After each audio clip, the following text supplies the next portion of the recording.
आ रही है जी। हाँ जी। सुभाष जी, क्या विषय को लेकर आज जो है कॉन्फ्रेंस बुलाई गई है? सबसे पहले मैं प्रदेशवासियों को, करनाल वासियों को और सभी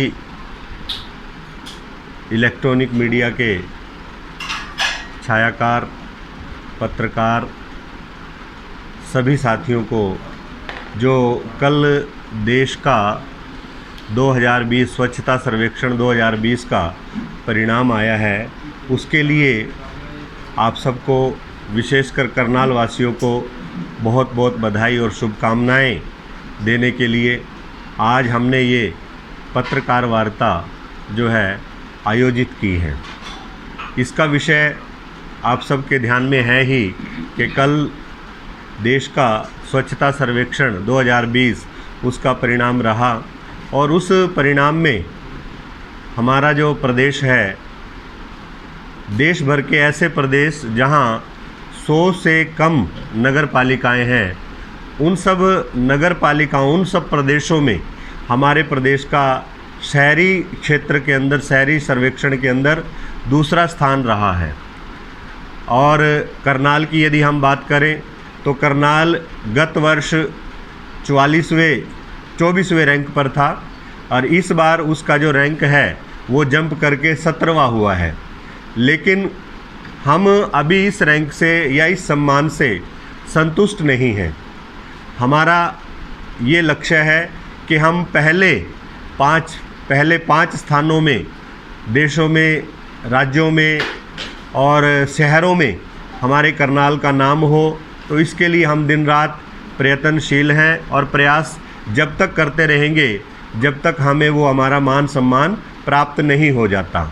इसके लिए जो हमारा 17वां रैंक रहा है, इस रैंक के लिए, इस मान सम्मान के लिए जहां सारा श्रेय हरियाणा के तपस्वी, यशस्वी, ईमानदार मुख्यमंत्री आदरणीय श्री मनोहर लाल जी को जाता है, वहीं उसी के साथ साथ नगर निगम के समस्त कर्मचारी, अधिकारी और विशेष रूप से जो सबसे इस मिशन की महत्वपूर्ण कड़ी है, हमारे स्वच्छता सैनिक, उनको जाता है, जिन्होंने दिन रात प्रयत्न करके, दिन रात मेहनत करके, प्रयास करके अपने करनाल शहर को स्वच्छ और सुंदर बनाने का काम किया।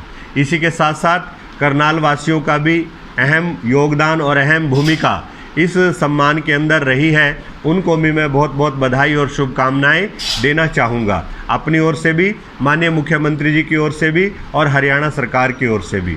लेकिन साथियों, मैंने जैसे पहले भी कहा कि इस सम्मान से संतुष्ट नहीं हैं। मैं करनाल वासियों से भी और प्रदेश वासियों से भी ये अपील करना चाहूँगा और विशेषकर सभी पत्रकार और छायाकार साथियों से भी कि साथियों, ये जो विषय है ये पूरी तरह से व्यवहार का विषय है। सरकार जितना मर्जी प्रयास कर ले, स्वच्छता तब तक नहीं आ सकती पूरी तरह से जब तक हमारी मानसिकता में बदलाव नहीं आएगा। मानसिकता में बदलाव किस तरह का चाहिए कि हमें गंदगी नहीं करनी, हमें गंदगी जहाँ चाहा वहाँ नहीं डालना, वहीं नहीं फेंक देनी। इस प्रकार का नियंत्रण हमें अपने व्यवहार पर, हमें अपनी आदतों में सुधार करना पड़ेगा। मैं अक्सर कहा करता हूँ कि भाई हमारा घर क्यों सुंदर होता है, वहाँ गंदगी क्यों नहीं होती? उसका कारण है कि हम उस घर को अपना मानते हैं, उस घर को अपना समझते हैं। यदि यही भाव हम अपने शहर के साथ, अपनी गली के साथ, अपने मोहल्ले के साथ, अपने वार्ड के साथ और अपने प्रदेश के साथ और अपने देश के साथ जोड़ ले, तो मेरा ये पूरी तरह से विश्वास है कि अपना देश भी स्वच्छ हो सकता है, अपना प्रदेश भी स्वच्छ हो सकता है और अपना जिला भी स्वच्छ हो सकता है। केवल और केवल मानसिकता बदलने की ज़रूरत है और एक संकल्प लेने की ज़रूरत है। और आज हम सबको ये संकल्प लेने की आवश्यकता भी है, क्योंकि प्रकृति का शोषण करते करते हम इतनी आगे तक पहुंच गए हैं कि आज प्रकृति भी अनेक प्रकार के भयंकर रूप हम सब के साथ ले रही है और उसका क्रूर परिणाम इस मानव को, इस संसार को, इस मानव जाति को भुगतना और सहन करना पड़ रहा है। तो मैं देश के यशस्वी प्रधानमंत्री, जिन्होंने स्वच्छता अभियान को न केवल लागू किया बल्कि अपने व्यवहार में, अपनी क्रियाकलापों में उन्होंने शामिल किया और प्रमुखता से शामिल किया, मैं उनको भी बहुत बहुत बधाई देना चाहूँगा। देखिए, स्वच्छता अभियान का प्रारंभ प्रधानमंत्री जी ने 2 अक्टूबर 2014 को एक वंचित बस्ती, दलित बस्ती से शुरू किया था और कोई भाषण देकर के शुरू नहीं किया था। उन्होंने स्वयं अपने हाथ में झाड़ू उठाई थी।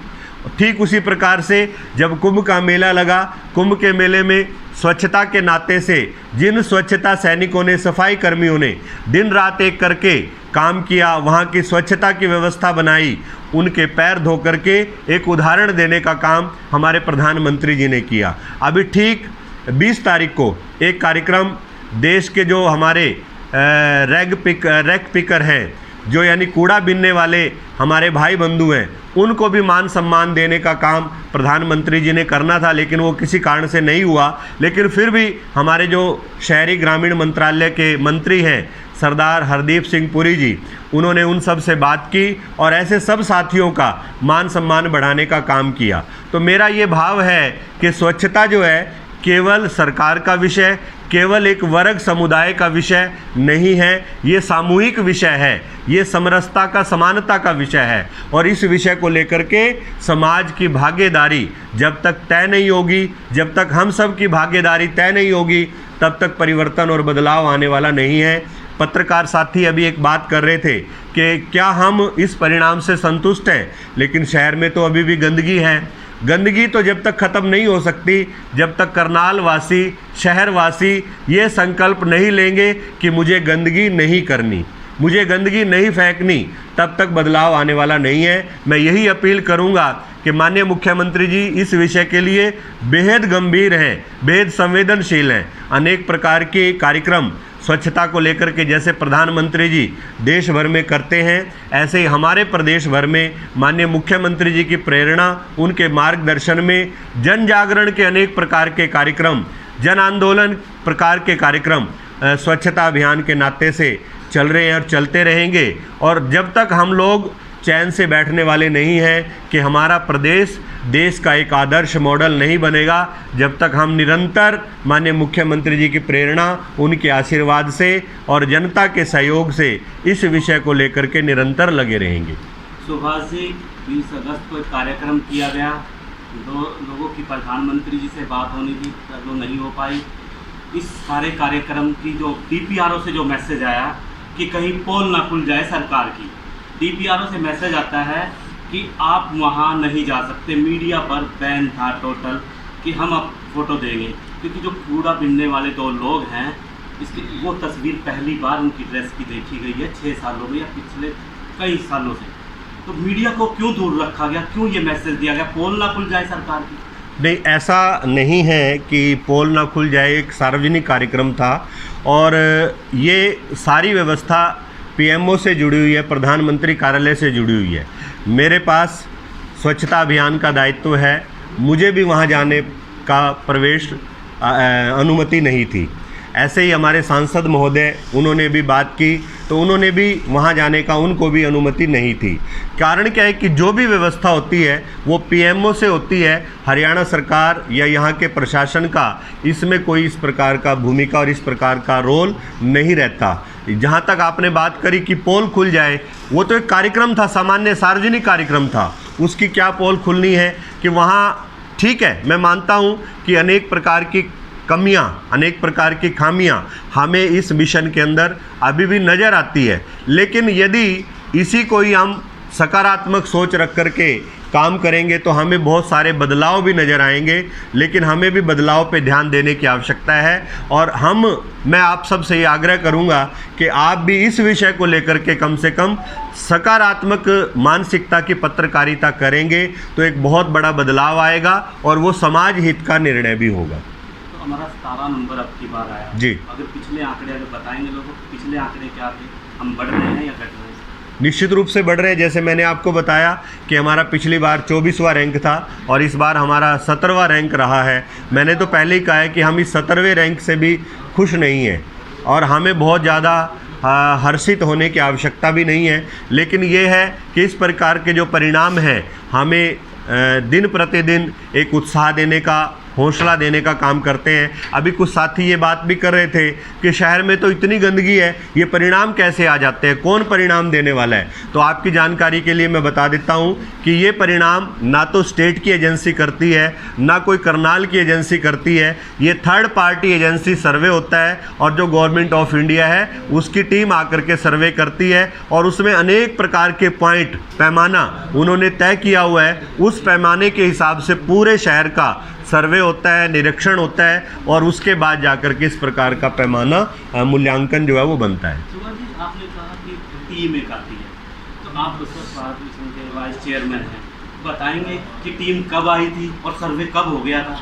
हाँ, ये सर्वे जो है ऐसा नहीं है कि भाई इसका कोई टाइम नहीं बताया जाता, बिल्कुल एक समय सीमा निर्धारित है और समय सीमा के निर्धारण के अंदर ही हर प्रकार का सर्वे टीम करने के लिए आती है और उसका सर्वे की जानकारी मीडिया के माध्यम से भी दी जाती है और मीडिया उसको कवरेज भी करती है। आज तक जो भी वो टीम आई है उसका कहीं भी इस प्रकार से मीडिया के अंदर जानकारी कहीं से भी नहीं आ पाई।